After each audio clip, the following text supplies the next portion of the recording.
Saya teringat penyampaian dari saudara kita Bang Rismon Sianipar. Beliau menyampaikan bahwa Polri itu tidak perlu lagi direformasi, tapi dibubarkan. Ya, walaupun terkesan hiperbola, tapi menurut saya ya benar juga apa yang Bang Rismon sampaikan itu. Kenapa saya bilang begitu? Karena ya memang Polri itu bobrok. Dan bobroknya itu dimulai dari tempat yang parah. Bobroknya dimulai dari hatinya, hati. Yang saya masukkan adalah Propam Polri. Itu. Kenapa saya bilang begitu? Saya Kombes Pol Heri Susanto mengalami sendiri. Kasus saya direkayasa. Tidak ada yang disakiti, tidak ada yang saya rugikan, tidak ada yang melapor. Tiba-tiba saya dimasukkan ke sel Patsus selama 5 hari 4 malam. Di Propam Mabes saya dimasukkan lagi ke sel selama 30 hari. Jadi sebetulnya juga penahanan saya ini melewati batas ketentuan. Saya heran nih, kok sampai separah ini gitu. Kemudian dalam proses penahanan saya ini saya sempat dikeluarkan untuk saya diambil sampel rambutnya, sampai kepala saya pita ini diambil sampel sampai seakar-akarnya, ditarik gitu. Mungkin saya diduga pemakai narkoba atau obat-obatan terlarang.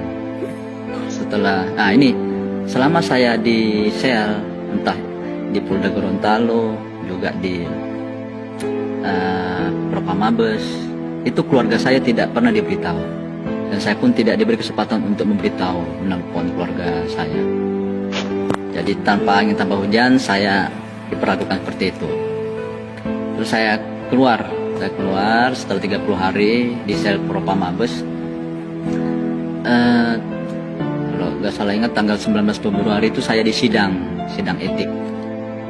Nah di sidang etik itulah baru saya tahu bahwa yang memberatkan saya itu adalah saya disangka telah menyetubuhi anak di bawah umur. Astagfirullahaladzim. Itu. Dan lucunya lagi di mana? Di para hakim sidang ini, itu mereka itu suasananya dari awal sidang itu dari pagi sampai maghrib, itu suasana mereka seakan-akan sudah menjudge saya bahwa saya yang salah. Jadi selama sidang itu berat sebelah gitu loh. Harusnya dalam sidang itu direkam lah selama jalannya sidangnya biar tahu. Jadi fakta-fakta yang ada itu yang seharusnya meringankan saya, meringankan saya itu tidak diakomodir. Itu pembelaan dari pembela saya tidak direken. Lucu. Nah, putusannya adalah saya diputuskan PTDH alias dipecat dari Polri. Bayangkan. Saya kaget lah. Ya udah, akhirnya saya banding. Mudah-mudahan banding dapat keringanan lah. Nah, kemudian saya telusuri lah. Saya menghubungi ibu dan anak ini. Anak ini saya tanya, apa benar dia menyampaikan itu bahwa saya telah menyetubuhi dia? Ya, anak itu tidak pernah bilang begitu, tidak pernah. Gitu. Jadi dia tidak pernah menyampaikan itu. Gitu. Lebih jauh lagi, saya disampaikan dari ibu ini bilang, ibu ini ternyata telah dipaksa oleh namanya AKBP Busroni, Kasubdit Paminal waktu itu ya, dipaksa untuk melaporkan saya dalam perkara pidana. Tapi alhamdulillah ibu ini tidak mau. Jadi ibu ini dipaksa dari mulai pagi sampai sore, dipaksa, dirayu, dibujuk untuk melaporkan saya tidak pidana. Alhamdulillah ibu ini tidak mau, bersikeras tidak mau. Dan bahkan lebih jauh, ibu ini akhirnya suatu saat membawa anaknya ke seorang bidan dan memeriksakan anak ini. Ibu ini bilang ternyata anaknya ini tidak apa-apa, baik-baik saja. Itu. coba. Oke, berlanjut pada sidang banding. Entah kapan ini sidang bandingnya berlangsung, tiba-tiba pada bulan September saya diserahkan hasil sidang banding, yang mana ternyata sidangnya itu bulan Agustus. Tidak ada info apa-apa, gitu. Tidak ada info kepada saya, kepada atasan saya, kapan sidang bandingnya. Tiba-tiba datang keputusan sidang banding yang tetap menyatakan saya dipecat di PTDH, pemberhentian tidak dengan hormat. Itu Kombes ini, Kombes Pol. Apakah ada kaitannya ya? Ini ada hubungannya Irjen Pol yang Sutra ini dengan Wakapolda Gorontalo yang saat itu jadi Kapolda. Ini Wakapolda Gorontalo saat itu juga mengintimidasi saya. Itu Wakapolda waktu itu yang naik jadi Kapolda itu namanya waktu itu Brigjen Pol Puji Prasetyanto Hadi. Nah ini juga lucu juga ini beliau ini, kalau tidak mau dikatakan zolim gitu kan, bukannya menegakkan kebenaran, keadilan, justru malah mengini saya juga, mengintimidasi saya. Ada lucu juga beliau. Saya sama-sama sering sholat di masjid sama beliau. Masa menzalimi saudara seimannya sendiri.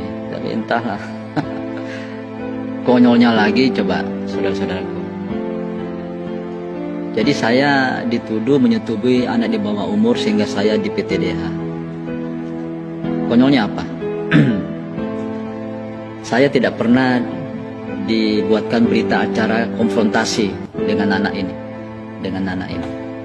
itu tidak pernah dihadap-hadapkan gitu loh. Itu menanyakan kepada anak ini apakah benar saya telah melakukan itu pada dia. Di berita acara itu, saya berkali-kali melakukan. Terus tidak ada rekonstruksi, berita acara rekonstruksi bagaimana saya melakukan, tidak ada. Bayangkan polisi ini, polisinya polisi, tapi tidak profesional. Astagfirullah.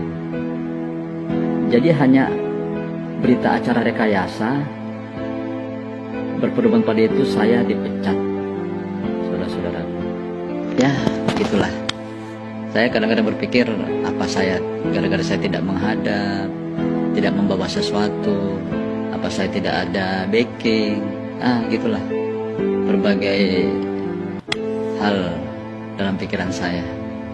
Begitu mudahnya memecat seorang kombes tanpa bukti.